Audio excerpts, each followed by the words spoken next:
I saw it before I sat down, a plain white sticker stuck to the cloth napkin at my place setting. Hello, I'm the disappointment, in all caps, black marker, smiling face drawn under it, like it was some joke. My stepmom snorted when I froze. Well, it's true, she said, sipping her wine. The table laughed.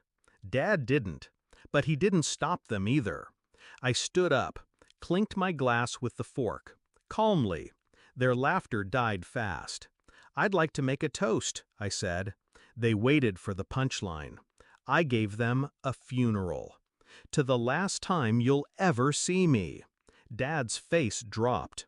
My stepmom blinked. Then I turned, walked out the French doors, and left behind one final envelope. People think betrayal is loud, screaming, slamming doors.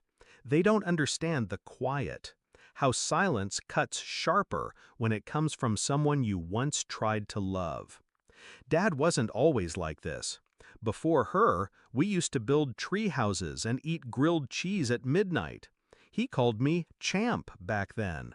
I started losing him the year Mom died. I lost him completely the day he married her. Tracy, my stepmother. Fake tan, real cruelty. The kind that always hides behind a laugh. At first, she was polite. Too polite. Then the small cuts began. You still livin' there? Still figuring life out?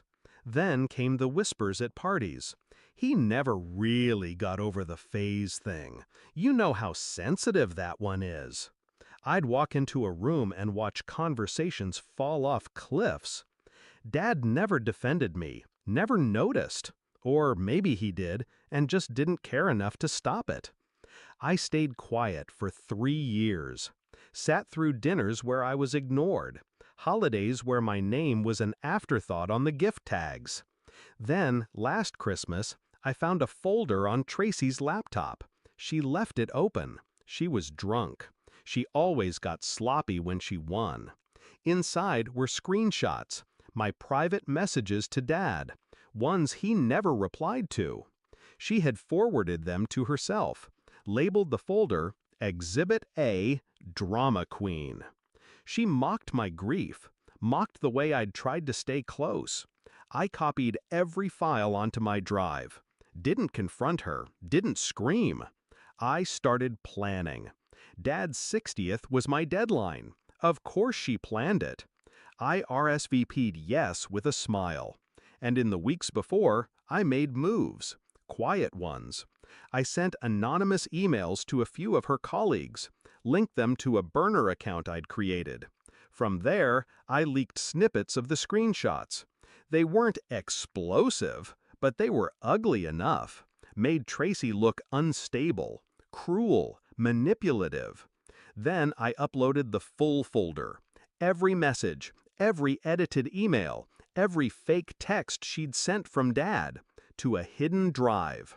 On the day of the party, I printed the link, sealed it in an envelope marked, "For when you wonder why."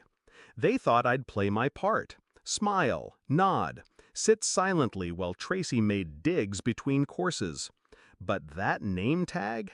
That broke the script, so I wrote my own ending. As I left, I dropped the envelope by Dad's cake, between the candles and the lies. I didn't look back. They tried calling. I didn't answer. I watched from a distance as the story spread. Tracy was removed from a board position within a week. Some of the family stopped returning her texts. Dad showed up at my apartment once. He looked thinner, older, held the envelope like it weighed 20 pounds. "I didn't know," he said. I nodded. "You didn't want to." He stood there for a long time, waiting for something. Forgiveness, maybe? Closure. I closed the door instead. I wasn't cruel. I was clear. I didn't want revenge. I wanted release. And I got it. They still talk about that party. How I made a toast that shattered a room. How I walked out without raising my voice. Sometimes silence makes the loudest exit. I don't need their regret. I just needed them to remember.